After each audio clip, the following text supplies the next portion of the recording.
What's going on, everyone? In this video, we're doing the ultimate comparison guide of every single generation Apple Watch that's currently available in the market to be purchased brand new. So yes, on my wrist, I literally have the Series 3, the SE, and this new Series 7. And after spending a full day with each Apple Watch, using it as a daily driver, here's my overall conclusion and all the important things you need to know before purchasing either of these three Apple Watches. Let's get started. So let's go start off with the Series 3, since it's the cheapest and the most affordable Apple Watch at the time making this video that you could purchase. So believe it or not, the Series 3 is the oldest Apple Watch. It got released back in September of 2017. It's available in two size choices to choose from: a 38mm, which starts at $199.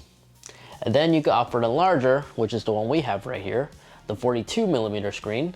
And this one retails for $229. There's only two color choices to choose from: space gray or silver, and only the aluminum chassis is available. Internal storage capacity is only 8 GB, no more. A LTE version of the Series 3 is available, but it's only available to be purchased used. They no longer make these or produce these. But if you do find the LTE version of the Series 3, that one actually has 16 GB of internal storage. Externally, it is using the older Apple Watch body design, but still does have support for all the important things like Apple Pay, and has all the internal sensors that's needed to track your workouts, including built-in GPS. Now moving along, the SE Apple Watch was released last year, as it has a 30% larger display compared to the Series 3 older body design, and is available in two size choices to choose from: 40mm, that starts at $279, and then there's the 44mm, which is the one we have, and this one starts at $309. LTE can be added to the SE for an additional $50, which isn't bad in my opinion. There's more styles to choose from on Apple's website. You can mix match the bands, and there's a Nike edition that's also available to be purchased for the SE. The aluminum body is the only option, and it's available in three color choices to choose from. You have space gray, silver, and gold. And then internally, it has 32 GB of internal storage. A massive leap compared to the Series 3. Now the Series 7 is the latest and greatest Apple Watch. It has a curvier display and comes available in two new size choices to choose from. The 41mm starts at $399. Then there's the 45mm, and this one starts at $429. A LTE cellular connectivity is also available for an additional $100. So the Series 7 actually has more styles to choose from and more materials. It can be purchased in aluminum, titanium, or stainless steel. There's 5 choices to choose from for the aluminum body, which is product red, a new blue color, green, midnight, and starlight. The one I personally have been rocking is the new midnight, and the new midnight color compared to the space gray color, this one truly is black, and I like it. It's easier to match with things. And aside from a Nike edition, there also is the Hermes and also the Apple edition. So the quick rundown of all these three Apple Watches. Yes, believe it or not, all three of these Apple Watches support the latest watchOS 8 firmware update, including the Series 3. Just however, the Series 3 does have some very noticeable limitations in terms of its firmware update. And this being a 2017 release model, it's very uncertain if Apple will continue to support this on the next firmware update like watchOS 9 or 10. So it could be on its last legs, but this is what I said last year, and yet Apple continues supporting the Series 3. But quickly, let's just go over the common things that all three of these have. Again, all of them support Apple Pay. You're able to download third-party applications on all three of these devices. They will all monitor your important workout activities, stats, and such. They all have built-in GPS by default. No monthly subscription is required for this. And then viewing all three of these devices in direct sunlight outdoors, the screens are clearly visible. Even though the Series 7 does get a little bit brighter compared to the SE, there's no issues whatsoever. These OLED displays don't look that bad, even in direct sunlight. Again, it's visible. And then all three of these obviously have built-in Siri, the smart Siri, not like how it used to be, thanks to watchOS 8.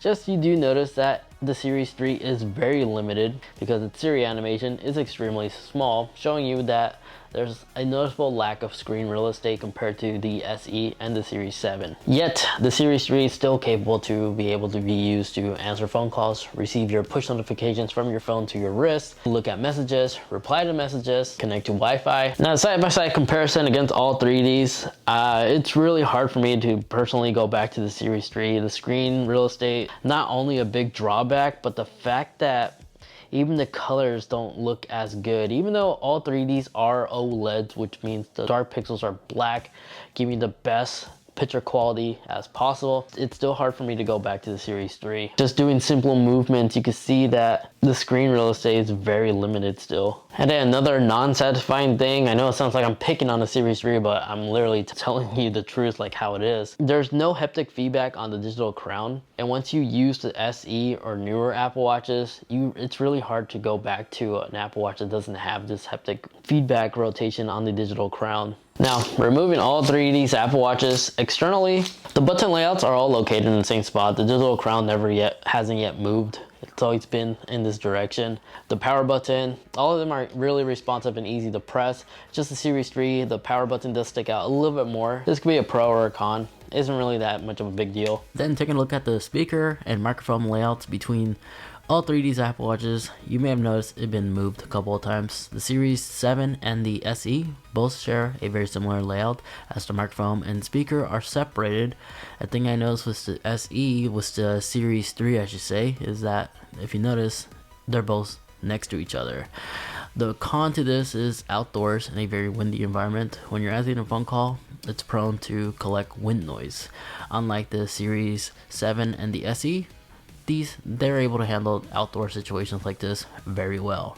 But the Series 3 still, at the end of the day, in a control environment, will still be able to answer and receive phone calls just fine, and the caller will be able to hear you just fine. Although the Series 3 in the back here, and it's using composite plastic material, so the back here is prone to easily get scratched and marks, whereas the SE and the Series 7 actually have a sapphire glass with ceramic, and being a glass-like material, it just has a much more premium, high-quality feel and more resistant to get damaged over time. Now, the Series 7 looks different than the SE because it has additional sensors back here like the ECG. That's exclusive to the Series 7 right now, as the Series 7 has a built-in ECG, a blood oxygen sensor, whereas the SE Apple Watch can only monitor your blood pressure. Now, in terms of internal performance, believe it or not, the SE and the Series 7, from my personal experience, both perform identical. The SE really internally is only using a relabel S5 chipset that was found on the Series 5 and the Series 6, just relabeled because of the new hardware that was released. The Series 7, honestly, I believe it's still using the same S5 chipset inside it as well, just relabeled for the enhancement, fast charging support, and the enhanced screen technology. But in terms of performance, they both perform identical. Now, the Series 3 is also using a dual core processor, but the performance, it's honestly a very slow chipset. It's frustrating at times to launch apps. I'd much rather just take out my phone at that point. Now, other important bits about all three of these Apple Watches is the SE and the Series 7 are both using the latest Bluetooth connectivity, Bluetooth 5, whereas the Series 3 is still using the older 4.2 Bluetooth. And then in terms of Wi-Fi, the Series 7 is the only one that can actually now connect to Wi-Fi, 5 gigahertz band Wi-Fi. And then wireless connectivity, both the SE and the Series 7 both have Apple's latest W3 chip, which allows both of these Apple Watches to communicate with any Apple device very efficiently without any latency or lag. The Series 3 is using the W2. So with modern iPhones and stuff, it may have a hard time communicating back and forth sometimes. However, the Series 7 is the only one that actually has the built-in U1 chip, which is what Apple is using to locate Apple devices quicker and very efficient. Then, both the SE and the Series 7 have fall detection, which means internally they have a G-force sensor that's able to detect 32 G-forces, and this is what's used to be able to identify a fall in case you fell unconscious. And what this basically allows you to do is fall detection enabled. It will actually contact SOS or get emergency dispatchers to your location in case you're unresponsive, as well as contact everybody you have a part of your emergency contacts with your exact point location, so you can get medical treatment and help and support as soon as possible. The Series 3 does not have this. It's limited to only 16 G-forces, but does have the slide to SOS function, or if you press and hold, it will start 5-second timer. The SE and the Series 7 also has this. Altitude reading is available on the Series 7 and the SE, and all 3 of these are still rated with Apple's 18-hour all-day battery life. But based from my real-world battery life drain tests that I recently documented, which you can go ahead and check out right over here in case you're curious how that went, the Series 7 had the best battery life, followed by the Series SE, as these two are more than capable to make it through one whole day, depending how active you are. Whereas the Series 3 didn't make it that far, but will still make it throughout the entire day, but probably will reach 10% much quicker. Now, since the Series 7 does have a larger display, another thing that you have to keep in mind is that the Series 7 is the only Apple Watch currently that actually has a full keyboard, which makes replying to text messages super convenient, and it does use Apple's autocorrection. It's so convenient and easy to use. You could use the digital crown to correct some mistakes, or you can simply tap on the word and just use digital crown this way as well. But all 3 of these still support the scribble function. You can scribble your words one by one, or of course you can use dictation.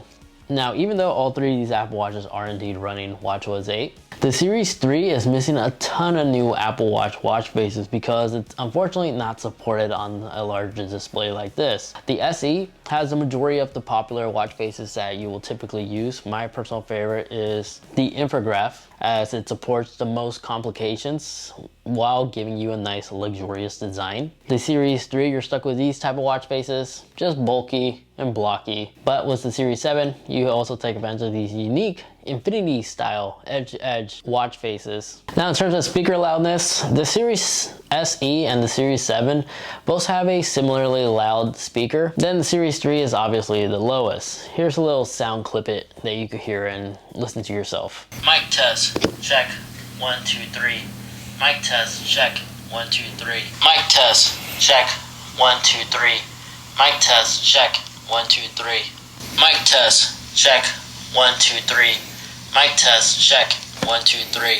And in terms of water resistant, all 3 of these Apple Watches, believe it or not, share the same water resistant rating up to 50 meters underwater. Just however, the Series 7 is the only one that actually has an official dust resistant rating. And the Series 7 is said to be the most durable Apple Watch that Apple has ever produced, like the toughest Apple Watch, as the display is much thicker than ever before. So if you do find yourself in the roughest environments and you don't like using the case, you may want to consider the Series 7 just because of that. So with that said, with all 3 of these Apple Watches, who are these Apple Watches for? Let's start off with the Series 3. And it might sound brutal, but I'm literally telling it to you like how it really is. I do not recommend this Apple Watch at all. Unless you find a killer deal on it for less than $100, I really don't see a need or a reason why somebody may want to pick this thing up. Performance is brutally awful. It will ruin someone's experience if this is their first Apple Watch they ever got. It's only good to be able to gather data like for workouts and send all your push notifications from your phone to your wrist. But in terms of usability, you're going to get really upset and tired of the performance that this thing can do and deliver. It's just not the greatest, but it will be able to tell time. I guess that's a good thing. And since the starting price for the Series 3 is only $199 for $50 more, I would really highly advise saving $50 more, like wait a week or 2 or a month, and just go and get the SE. The SE could do much more than the Series 3. There's no performance issues whatsoever. It has all the modern bells and whistles that you expect a new latest generation Apple Watch to have. You have access to all the cool new watch faces. You're not limited in its performance. It's water resistant. It has a 2nd generation heart rate sensor, so it could track your calorie burns a little bit more accurately compared to the Series 3, and makes an overall really great watch, especially for its value. And unlike the Series 3, the SE does support family setup, which is perfect, which means it allows this device to actually track your kid at school. And if you actually get the LTE version, there's no need for their watch to be connected to a Wi-Fi network, because so long as there's a cellular reception nearby, they'll be able to connect to you and get a hold of you in case of emergency, and you'll be able to track them in school or anywhere else, and you'll be able to also monitor their fitness activities. So yeah, the Series SE, it's also inexpensive, so in case it does get damaged or stolen, you're not losing much compared to just the entry-level Series 7 Apple Watch. Now, the Series 7 can do all that and some, as it has the always-on display hardware, which allows you to see the time and all your notifications, complications, stuff like that on your display, without having to wake it up or anything like that. It is the latest and greatest Apple Watch, so if you're that type of person that holds on to their Apple Watch like every 4 years, this would be an excellent upgrade if you're upgrading from a Series 4 or older. The blood oxygen sensor and the ECG is more like a gimmick, unless you are somebody who has a medical condition or find yourself in the roughest environment like up a hill or something like that, like a very, very high mountain. Having the blood oxygen sensor, how Apple demonstrated, is definitely a very handy tool. Make sure you're in good shape and stuff to continue. And then the ECG support, again, is good for somebody who actually has a medical condition. It's a nifty tool, small, compact. Having the ECG capabilities to dock all this information is super convenient to show to your doctor or something like that. And I guess you could also say it's cool to have the always on display, but I know a couple of people that don't like using this and they much rather have it turned off. And if you're concerned about battery life, no. Again, from that test, the Series 7 is able to last several more hours compared to other Apple Watches under a full charge. There you guys have it. That is the ultimate comparison guide of the Series 3, the SE, and the Series 7. If you're wondering where you can go ahead and check these out, I'll be sure to link them in the video description down below, as they're always going to be updated to whatever the latest deals and stuff that's going on. And as time making the video, Amazon is actually having some interesting sales on their Apple Watch, which isn't that bad, especially for the Series 7s, and that just recently came out. And then if you got some good useful information out of this video, you know what to do. Greatly appreciate if you can actually leave this video a like, as those will help me out a lot. And then get subscribed, especially if you enjoy a lot of tech videos just like this. If you'd like to see some accessories for the Apple Watch, you could go ahead and check out that video over there. That is a full video guide of all the awesome accessories you could get for your Apple Watch. And then that video next to that one, that is a dedicated video showing the pros and cons when getting the LTE Apple Watch or the standard GPS Apple Watch. So feel free to watch either or. Again, thanks so much for watching. Take care, and I'll catch you all in the next one. See ya.